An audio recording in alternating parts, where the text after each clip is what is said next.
Bueno, vamos a arrancar hoy, vamos a estar hablando acerca de qué es lo que tenemos que tener en cuenta a la hora a la hora de preparar una casa para un sistema solar fotovoltaico. Muchas veces me llega la consulta de arquitectos o gente que se está haciendo una casa que por ahí no quiere tomar la decisión en el momento, pero quiere dejar todo preparado para el día de mañana poder hacer una instalación solar fotovoltaica.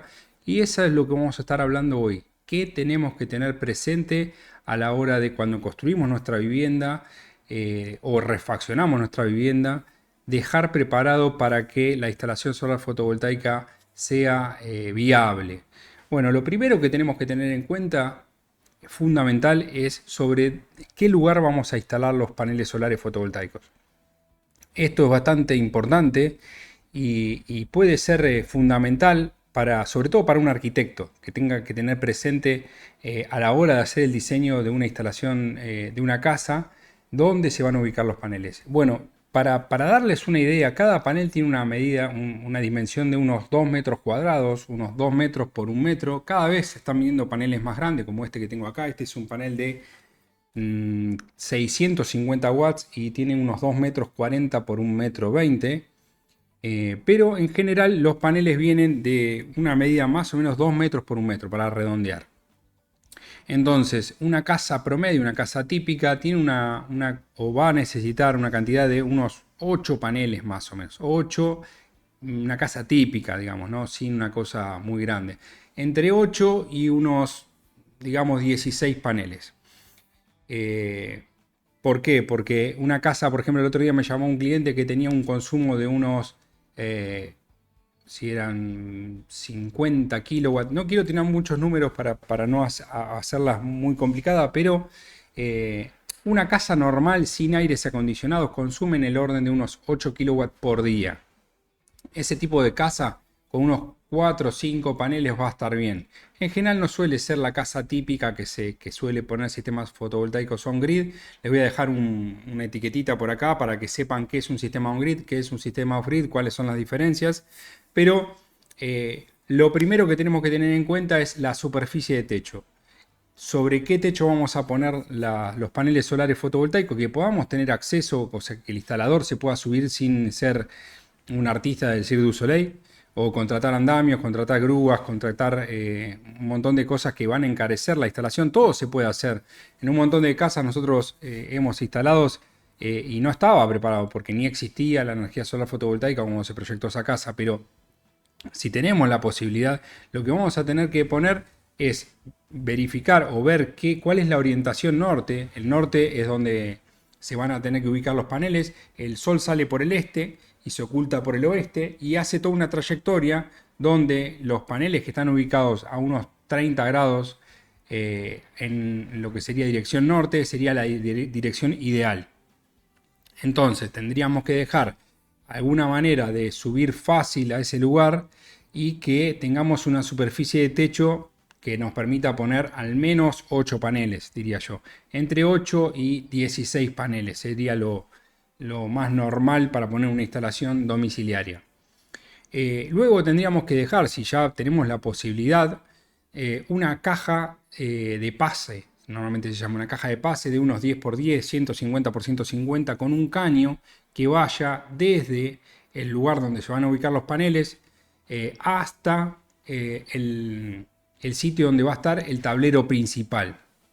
Esa sería también una cosa muy importante porque a veces hay una casa que está totalmente nueva, 0 kilómetros, y tenemos que andar rompiendo la pared, pasando un caño por afuera. Se puede hacer, no hay ningún problema, se hace, pero si estamos en la etapa de construcción y podemos planificar estas cosas, debemos planificarlas. Otra sería dejar en el tablero o cerca del tablero ya un tablero para el sistema solar fotovoltaico. Sería más o menos unas 20 bocas porque tenemos un disyuntor, si es un sistema trifásico. Esto va a depender un poco si es sistema monofásico, si es trifásico y cuántos paneles y cuántos strings de paneles tiene, pero más o menos unas 20 bocas. O sea que tenemos que ir desde el techo hasta ese tablero. En ese tablero se tiene que comunicar con el tablero principal. Puede estar al lado del tablero principal este tablero o puede estar en una sala de máquinas, en el lugar donde tenemos, por ejemplo, la caldera. Hay muchas casas en lo que son barrios cerrados que tienen calderas, tienen sistemas auxiliares y tienen una especie de sala de máquina. Podemos ponerlo en ese lugar. Sobre todo es importante por ahí si tiene baterías. Si es un sistema on-grid, también se puede poner abajo de los paneles. A mí en particular no me gusta poner el inversor, que es otro aparato. Tenemos que dejar lugar para el inversor. El inversor más o menos tiene un tamaño de unos 60 centímetros por 60 centímetros. La verdad que es bastante lindo estéticamente, no es que sea feo. Y si es uno que es on-grid, no hacen ruido. A diferencia de los off-grid, que los off-grid sí tienen un ventilador que produce un cierto nivel de ruido, y si está cerca de un lugar que va a haber gente puede resultar molesto, sobre todo a la noche. Es un ruido muy bajo durante el día, ni te das cuenta, pero a la noche cuando está todo calmado puede hacer cierto ruido. O sea que eso es algo a tener en cuenta también. Y tenemos que vincular el inversor, que eso normalmente se hace con una especie de cable canal ranurado o cable canal, en donde tenemos, porque como el inversor es de sobreponer, o sea que ponerlo sobre la pared, sí o sí vamos a necesitar poner algún tipo de cable canal ranurado o un cable canal como tipo bandeja. No bandeja se llama, pero no me acuerdo cuál es el nombre, pero es un cable canal que es de tipo más industrial, que queda bien prolijito, con prensacables, se puede dejar todo prolijito, pero tenemos que tener algún lugar donde no tengamos un lugar para guardar escobas o que ya esté todo planificado. Tenemos que dejar cerca de ese tablero que vamos a destinar para el inversor solar fotovoltaico, donde va a haber un disyuntor tetrapolar, si es trifásico, una termomagnética tetrapolar. Me pueden escribir consultas, lo que quieran ahí en el chat. Un protector de sobretensiones transitorio. Si es tetrapolar, también va a ubicar 4 módulos. Acá les muestro uno, por ejemplo.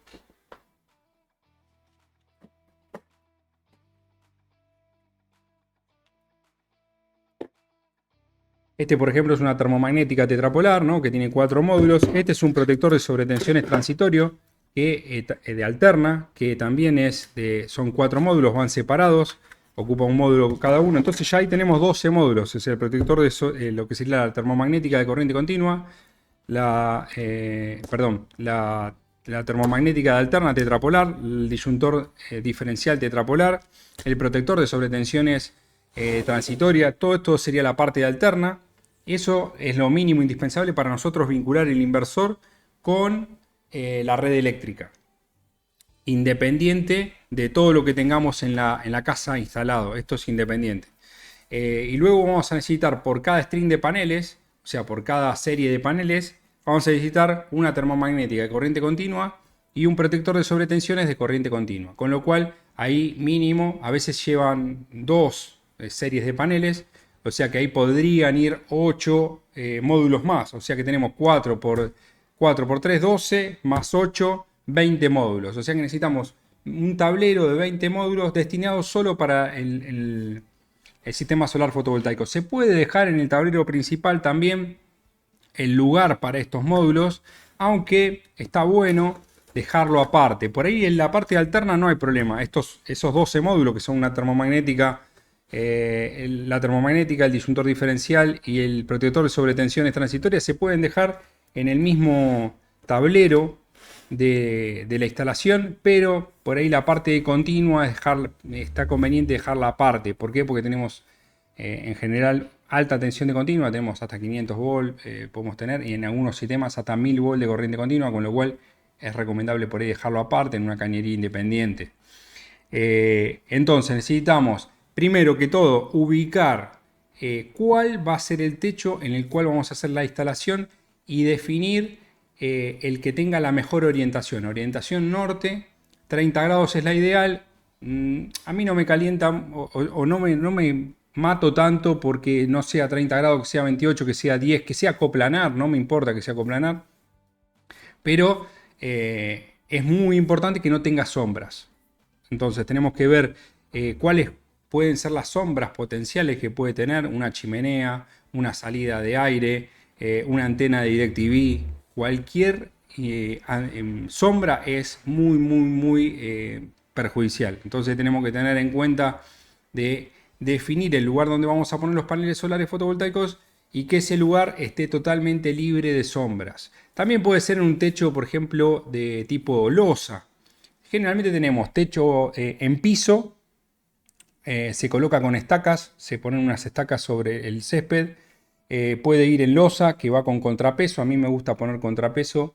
Si estamos en una etapa donde podemos interactuar con el arquitecto, a veces lo que hago es, por ejemplo, a los clientes que quieren instalar sistema solar fotovoltaico, pero todavía no van a avanzar, le digo, bueno, mira, yo te cobro una consultoría por interactuar con el arquitecto, vemos, me pasa los planos, tengo algún nivel de intercambio con el arquitecto, y si sale la obra te descuento esa plata de la consultoría a modo de pago a cuenta, no hay ningún problema, pero para que tampoco sea un laburo al pedo, por decir una manera, ¿no? O sea, vienen, yo trabajo, le hago todo el asesoramiento y después van y compran a otro por, no sé, un poquito más barato. Entonces, por lo menos yo si hice todo el asesoramiento ya tengo cobrado las horas de laburo que ya le dediqué.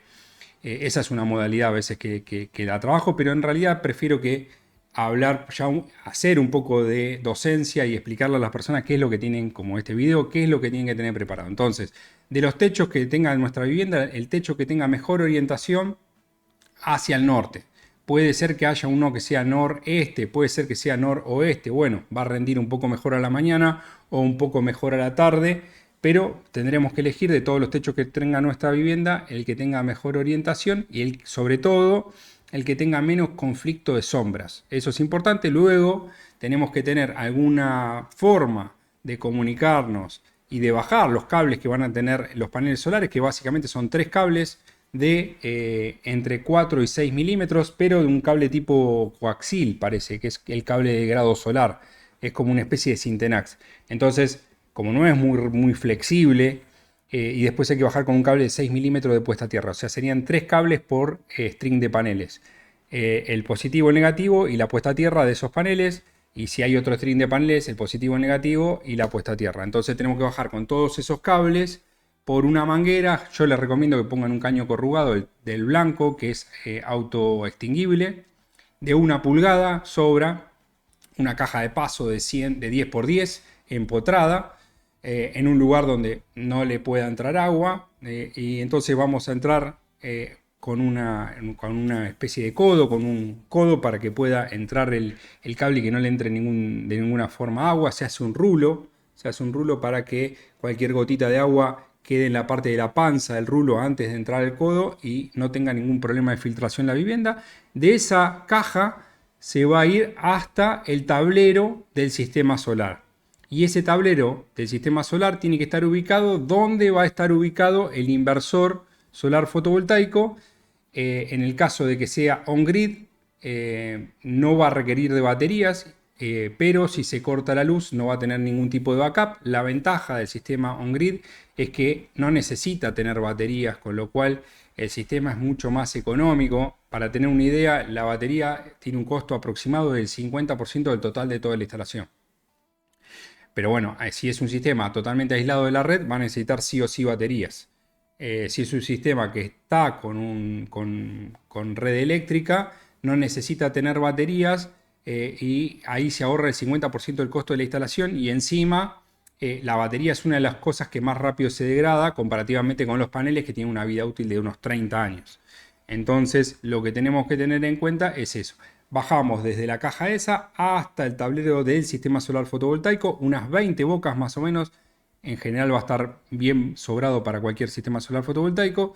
Tenemos que dejar sobre la pared un lugar más o menos de unos 600 por 600, si es solo el inversor solar fotovoltaico. Sobre el piso cercano al inversor solar tenemos que dejar, si va a ser un sistema off-grid, un lugar para que se puedan poner las baterías.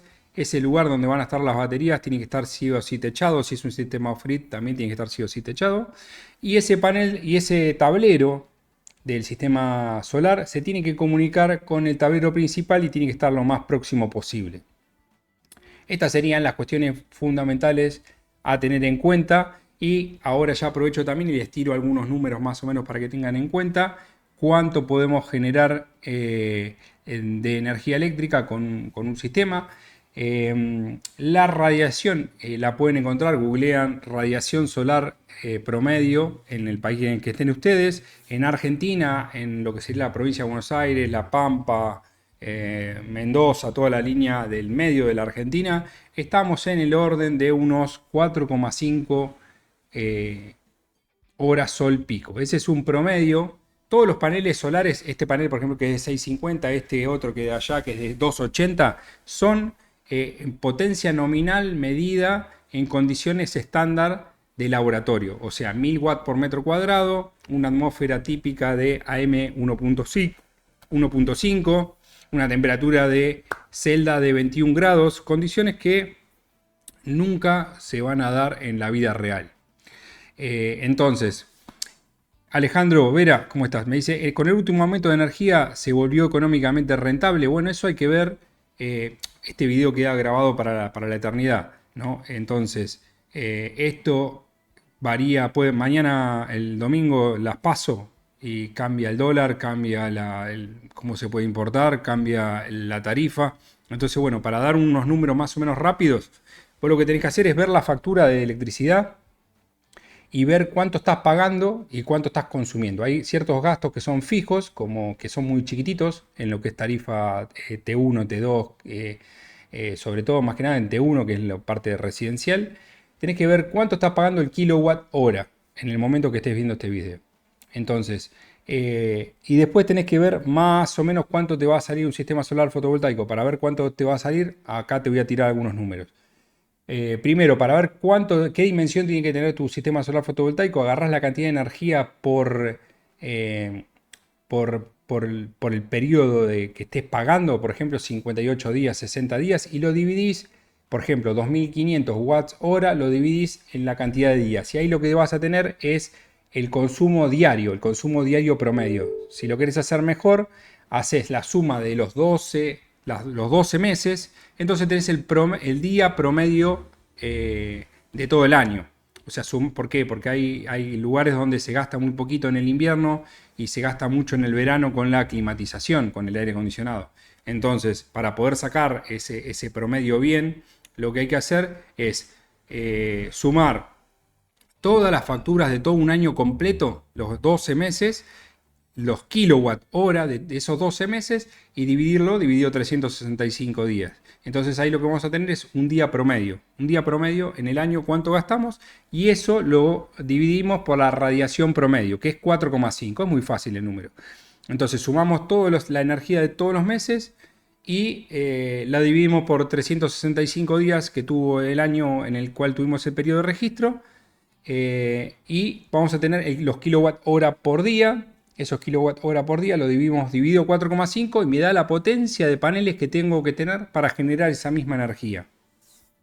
Supongamos que nosotros queremos abastecer no el 100% de la energía que consumimos para quedar en cero, sino que queremos pagar un 30%. ¿Por qué? Porque va a haber un montón de momentos en los cuales nosotros nos sobra energía y la vamos a exportar a la red eléctrica, y hay momentos en los cuales lo vamos a comprar de la red eléctrica. El sistema funciona con que lo que nosotros exportamos a la red me lo pagan al precio del mercado eléctrico mayorista, y lo que yo compro de la red eléctrica me lo pagan al precio minorista. Entonces no me conviene ahorrar, o sea, generar exactamente el 100% de la energía que yo consumo, porque igual voy a tener que pagar y estoy metiendo un sistema solar fotovoltaico un poco grande. La ecuación económica rinde más cuando hacemos un 70%, un 60%, un 50% de la energía que nosotros consumimos. Entonces vamos a tener un mayor autoconsumo. Nosotros tenemos como la cantidad de energía que nosotros no le compramos a la compañía eléctrica se denomina autoconsumo. Y después la cantidad de energía generada respecto de la cantidad de energía consumida se denomina cuota autárquica. O sea que si yo consumo 100 y genero 100, tengo una cuota autárquica del 100%, lo cual no significa que no pague. Igual puedo pagar. ¿Por qué? Porque voy a pagar por el costo fijo, voy a pagar porque exporto a un precio e importo a otro precio. Es así. ¿Por qué? Porque la compañía eléctrica me va a dar el transformador, me va a dar la línea, me va a dar la electricidad firme en todo momento cuando no tenga digamos, esté totalmente nublado o esté de noche. Esto en un sistema on-grid. En un sistema off-grid ya te digo que no te dan los números ni en Argentina ni en cualquier lugar. ¿Por qué? Porque las baterías son bastante costosas y tienen una vida útil, aún las de litio tienen una vida útil alta, pero vos en un sistema off-grid lo que estás haciendo es tener otra cosa. O sea, vos, si estás en una red eléctrica que se te corta todo el tiempo la luz, o vos tenés que, no sé, tu mamá tiene un problema con un respirador y necesita tener sí o sí oxígeno y la máquina, o vos tenés una empresa donde no podés tener corte de suministro eléctrico, o estás en un sitio rural aislado, o lo que vos, por ejemplo, nosotros le hicimos una vez un sistema solar fotovoltaico a una empresa que hacía vino y si se le cortaba el suministro eléctrico en la etapa del blanqueo del vino, el vino quedaba digamos, con una calidad muy mala, entonces necesitaba tener una especie de UPS solar. Eh, entonces, lo que vos tenés en un sistema off-grid es que estás compitiendo contra un grupo electrógeno, no estás compitiendo contra la red eléctrica. Contra la red eléctrica tendrías que comparar cuánto me ahorro con un sistema on-grid. En cambio, con un sistema off-grid, vos lo que estás teniendo es un sistema ininterrumpido, 24/7 solar. Entonces, es como compararlo contra un grupo electrógeno. Entonces, tenemos que definir cuáles son las necesidades. Puede ser que yo necesite las dos cosas, que yo quería tener ahorro de energía eléctrica y a la vez quiero tener un backup, pero para ciertas cosas, por ejemplo, la heladera, el wifi, no sé, el televisor y un par de luces o las cámaras de seguridad. Depende, habría que definir bien cuáles son los requerimientos que tengo. Pero el sistema on-grid, digamos, la finalidad es ahorrar energía eléctrica. Entonces, si conviene o no conviene con el último aumento, lo tenés que comparar siempre contra un sistema on-grid. Entonces, una vez que tenemos definida la potencia, que la potencia la hacemos con el consumo diario dividido la radiación solar promedio en ese lugar, ahí vamos a tener la potencia del sistema solar fotovoltaico. Luego tenemos que averiguar con algún proveedor, nos pueden preguntar a nosotros, hoy más o menos, un sistema solar domiciliario está en el orden de los $3 el watt pico, más o menos instalado, para darles una idea. O sea que si yo quiero dólares oficiales, eso también hay que ver cuando vean el video, pero por ejemplo un sistema de 5 kilowatts por 3 son unos $15.000 acá en Argentina, que es bastante más costoso que en cualquier otro lugar porque importar cada vez está más complicado. Básicamente por eso, unos $15.000 oficiales, que son por unos 290 más o menos que está el dólar ahora, son unos 4.3 millones de pesos, que dividido el dólar blue, que no sé ahora cuánto está, porque capaz que estoy mirando el video y está a otro precio, son unos $7.500 blue, digamos, más o menos un sistema de 5 kilowatts, que son unos 12 paneles solares fotovoltaicos, un inversor, protecciones, tablero, todo completo, más o menos eso es lo que está.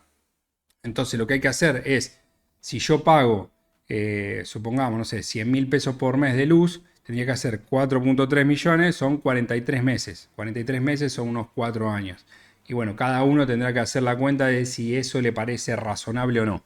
El orden de magnitud en Argentina está en esos términos, entre 5 años más o menos, es lo que está. Hay que ver en un barrio cerrado, hay que ver en el interior en el interior, en Santa Fe, en Córdoba, en cualquier otro lugar, tienen el precio de la energía más caro. Entonces hay que ver esas cuestiones, esos detalles, pero más o menos eso es lo que está en Argentina. Unos $7.500, un sistema para una casa típica con un consumo mediano, o sea, con uso de aires acondicionados, con un uso intensivo. O sea, imagínense que eso está consumiendo uno de 5 kilowatts, 5.000 por 4,5 son unos 22 kilowatts promedio por día. Una casa chica consume 8 kilowatts. Esto de 5 kilowatts son unos 22 promedio diario anualizado, ¿no? O sea que por 365 me genera unos 8.200 watts por año. Miren, les muestro una tabla para que lo vean. Tengo otros videos, les voy a dejar por acá, por algún lugar, cuando lo edite el video. Un video pueden buscar cómo calcular la radiación y cómo calcular la generación. Ahora les muestro muy rápidamente para que vean. A ver si yo tengo acá. Sheets, lista, cómo tengo uno muy simple. Pueden usar el PVSys, por ejemplo, el Helioscope, que son equipos para, por ejemplo, una planilla de cálculo de generación, en donde yo lo que pongo es la potencia. eh, Pongo la potencia de acá del panel solar, la cantidad de paneles. En este caso estaba haciendo un cálculo para 200 paneles de 550 watts con una potencia total de 110 kilowatts en la ubicación del centro de la provincia, del centro de la Argentina, con un azimut al norte, con un performance ratio, o sea, del 100% que capturan los paneles, una parte se pierde por la suciedad de los paneles, otra parte por los cables, otra parte pierde el inversor. No puedo aprovechar el 100% de toda la energía. Entonces, estimé muy a grosso modo un 88% de performance ratio por la pérdida por calor en los paneles, por la pérdida de bueno, todas esas pérdidas. Y lo que hago acá es saco de esto que son, pueden buscar radiación, mapa de radiación solar de la Argentina y van a ver que acá le puede dar la radiación en enero, la radiación en febrero. Entonces se buscan en cada localidad cuánto tienen de radiación en enero, cuánto tienen en febrero, cuánto tienen en marzo, cuánto tienen en abril, cuánto tienen en mayo. Y así pueden ir viendo cada localidad cuál es la radiación que tiene. Eso lo ponen acá y lo que hacen acá es, luego tiene, según la inclinación, en este caso yo estaba considerando un sistema totalmente coplanar, si no, lo que hacen es afectarlo por un coeficiente. Fíjense que si no es coplanar, en los meses, en casi todos los meses le gano, salvo en los meses de verano, inclinando el panel. Fíjense acá con 30 grados, fíjense que en lo que sería abril, mayo, junio, julio, puedo sacarla hasta el 50% más de energía solar fotovoltaica. Entonces lo que hace acá es multiplicar este factor de acá, o sea, la radiación en plano horizontal, la llevo al plano de lo que sería el panel solar fotovoltaico y acá lo que estoy dando es cuánto genera por día. Lo que hago es multiplicar la potencia total del sistema multiplicado por la radiación en el plano incidente y luego acá lo que hago es multiplicar por cuántos días tiene cada mes y acá estoy sacando la energía solar a lo largo del año. Acá podemos ver una distribución de la generación a lo largo de todo el año. Fíjense que es recontramarcado en el invierno la diferencia entre el invierno y el verano. Entonces es algo a tener en cuenta en cualquier instalación solar fotovoltaica. En el verano vamos a estar teniendo muchísima más generación. Entonces, si por ejemplo nuestro consumo acompaña eso, o sea que en el verano generamos mucha más energía, gastamos mucho más, eso va a ser beneficioso porque vamos a ir teniendo un perfil de consumo que se adapta mejor y con lo cual vamos a tener un mayor autoconsumo. Eso sería la ventaja. Pregunta Alejandro. ¿Alguna vez hiciste alguna red híbrida con energía eólica y energía solar fotovoltaica? La verdad que la energía solar ha progresado tan drásticamente en reducción de costos y en simplicidad que en lo que es baja potencia le está haciendo muchísimo, le está haciendo muy difícil a los fabricantes de aerogeneradores competirle a la energía solar. Yo diría que quedó medio como la energía eólica como algo más bien para casos muy puntuales, para algún sistema de hibridación. Por ejemplo, hace poco estuve trabajando con algunos casos de YPF para lo que es protección galvánica de tubos de petróleo. Y bueno, ahí en Comodoro Rivadavia, imagínense el viento que hay. Así que ahí era bastante conveniente poner paneles generador eólico. Entonces trabajé bastante con Rubén Bufaños, que es el director de la maestría de energías renovables. Es bueno, no el director, fue codirector de la parte de eólica. Bueno, estuvimos laburando un poco con eso, en algunas cotizaciones, trabajamos un poco y era muy rentable poner aerogeneradores. Pero tiene otras problemáticas poner aerogeneradores por el tema del ruido, por el tema de la torre, o sea, para sitios rurales va bien, pero para sitios urbanos, encima la capa límite terrestre es mucho más alta, es más riesgoso, lleva más mantenimiento. Bueno, tiene sus dificultades que capaz que no la ves de inmediato, pero dentro de 10 años, los rodamientos, las palas, el sol, Eso va haciendo que se degrade muy rápidamente todo lo que son elementos expuestos rotativos, expuestos a la intemperie, comparativamente con algo que es electrónica de estado sólido que no tiene que moverse, no tiene que hacer nada, digamos. Es algo que el mismo panel que se fabrica para tu casa es el que fabrican para un parque solar de 300 megavatios. Entonces está hecho con los mismos controles de calidad, está hecho de la misma manera porque es el mismo panel. O sea, es el mismo panel. Entonces, en la eólica no, tenés aerogeneradores de una medida, de otra medida, de otra medida. Cada sitio es totalmente distinto. La torre influye mucho. Bueno, hay cosas que hacen que no sea tan viable. En definitiva, para el tema que nos convoca hoy y resumiendo. Importante, uno, definir en qué techo vamos a poner los paneles solares, orientación norte, si se puede con alguna inclinación mejor, pero será la que tenga que ser, puede ser coplanar, no hay problema, puede ser con inclinación noreste, sureste, pero lo importante es que no le den sombras. Si yo tengo, que me pasó un montón de veces, una persona que está recontra interesada en poner un sistema solar fotovoltaico, pero tiene un montón de árboles, ¿qué vas a hacer? ¿Vas a talar los árboles para poner paneles? No tiene sentido. O un montón de casas que tienen techos a cuatro aguas, con lucarna, con salida, con esto, con lo otro, y a 3 pisos de altura, con andamio, con techo de teja a 45 grados alpino. A veces es muy difícil trabajar en ese tipo de techo. Entonces hay que evaluar si eso no es viable para ese tipo de casa.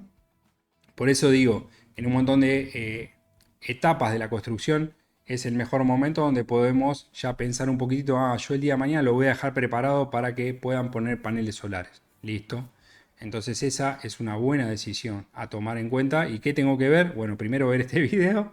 Entonces definimos el techo, uno. Segundo, dejo desde ese techo algún tipo de acceso y dejo una caja que vincule para poder bajar con los cables de los paneles solares hasta un tablero que voy a poner cercano a lo que sería el tablero principal. En general nosotros vamos a tener lo que es el medidor.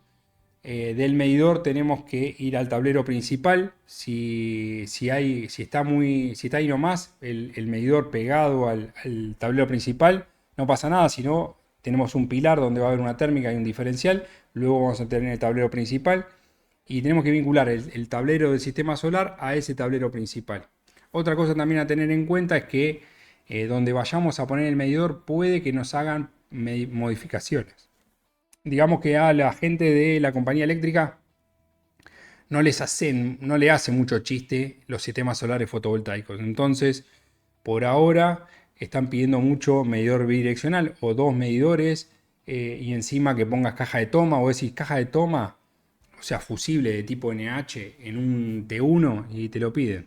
A mí me han pedido cable de 16 milímetros,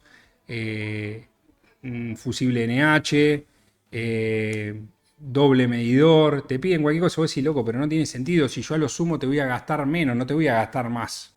No, te lo piden porque no saben, entonces, o no sé si es para molestar o por ignorancia. Yo creo que es más que nada por ignorancia, no es por molestar o por... Yo creo que es más bien ignorancia o desconocimiento, digámosle, que una maldad, por decir una manera, de que no quiero que lo... Ellos no quieren que le rompan las pelotas, por decir una manera, con tu sistemita solar fotovoltaico. Entonces se quieren cubrir de todo y ante la ignorancia te piden cualquier cosa que después tenés que modificar todo el pilar. Bueno, es un quilombo. O el frente, por ejemplo, un frente de mármol o de piedra, y vos le tenés que picar el frente para ponerle otro medidor más o cosas así. Entonces, dejar lugar para eventualmente poner otro medidor. A veces te hacen poner dos medidores, un medidor para que inyecta, un medidor que para importar y otro medidor. Aunque hay medidores que son bidireccionales, o sea, te dan las tres medidas. El total, el neto, el inyectado, el exportado. Pero bueno, hay algunas cooperativas, sobre todo. En Edenor y Edesur está más agilizado el tema. Pero bueno, te piden... no, pero lo peor, Alejandro, que me ha pasado, que ya estabas en cable subterráneo. Cable subterráneo de 10 milímetros, 20 metros subterráneo, ponele, o 10 metros subterráneo. ¿Y qué, lo vas a levantar el cable? Le digo, no, ni en pedo. O sea, vas a levantar todo un cable que ya estaba hecho todo para un T1 de trifásico y no tiene sentido porque a lo sumo vas a gastar menos con un sistema solar fotovoltaico, nunca vas a gastar más. No era el cable era lo de menos, pero había que, bueno, un quilombo. Entonces hay que dejar en donde va a ir el medidor un poco de lugar pensado de que si tengo que romper y poner otro medidor, si yo pongo un pilar de obra tradicional, un pilar normal, y no preveo que por ahí me pueden hacer otro pilar, bueno, ahí puede ser un lío. También podemos consultar está en la normativa, está cómo tiene que ser un pilar para sistema de energía distribuida. Entonces hay que consultar con algún matriculado cómo dimensionar, cómo hacer el pilar, como para que ya quede el pilar para un sistema solar. Porque, por ejemplo, hacer un sistema, un pilar normal sale 10 y para el otro vale 12, pero si lo tenés que hacer de vuelta, no sé, tenés que romper el viejo, hacer el nuevo. Bueno, pregunta Aníbal. ¿Un aerogenerador puede servir como complemento para un sistema off-grid? Lo hablé hace un ratito que me hicieron una pregunta parecida y la verdad es que cada vez más tiende a ser económicamente viable poner uno o dos paneles más que hacer el quilombo de hibridarlo. Porque encima si el aerogenerador, por ejemplo, no tiene un download, o sea, una carga para quemar la energía eléctrica excedente, se embala, si se... Bueno, tiene ciertas complejidades que lo expliqué, después vos lo podés ver. Lo expliqué, tiene ciertas complejidades que hace que el aerogenerador ya está siendo bastante reemplazado en lo que es baja potencia por poner uno o dos paneles más. Porque es más simple, pones uno o dos paneles más y ya está. No tenés que andar renegando y tenés muchos días de calma también. Entonces vos decís, bueno, pero puedo tener un día de calma, un día con mucho viento y que esté nublado. Sí, puede ser. Pero en general también te va a pasar que esté con poco viento y que esté nublado o que tengas más consumo, con lo cual en sistemas aislados de la red se hace imprescindible, también por el costo de las baterías y todo, tener un sistema de respaldo como un grupo electrógeno. Un grupo electrógeno que por ahí lo prendés una, dos, cinco, ocho veces al año y te va a permitir cargar las baterías. Luego de que cargaste la batería lo apagás y listo, ya está. Tenés el problema solucionado, no tenés ningún problema. Entonces, recapitulando, tengan en cuenta el techo en el que van a poner el sistema solar fotovoltaico, la caja de pase, el caño de la caja de pase al tablero del sistema solar fotovoltaico, tablero de unos 20 módulos, la comunicación del tablero con el tablero principal, en el lugar donde va a ir el medidor, de dejar preparado por si tienen que hacer alguna ampliación que sea más grande que un pilar normal. Y sobre todo que le dé mucha bola al tema de las sombras. Bueno, espero que les haya gustado. Si me quieren hacer alguna pregunta más, vayan haciéndola ahí. Espero que les haya gustado, que les haya servido. Y bueno, seguramente nos estamos viendo el lunes que viene con algún otro stream. Y cualquier duda pueden mandar un mail a info@brin.com.ar o comentar en este video o en todos los videos que vamos publicando. Les mando un abrazo grande y nos estamos viendo. Hasta la próxima. Chao.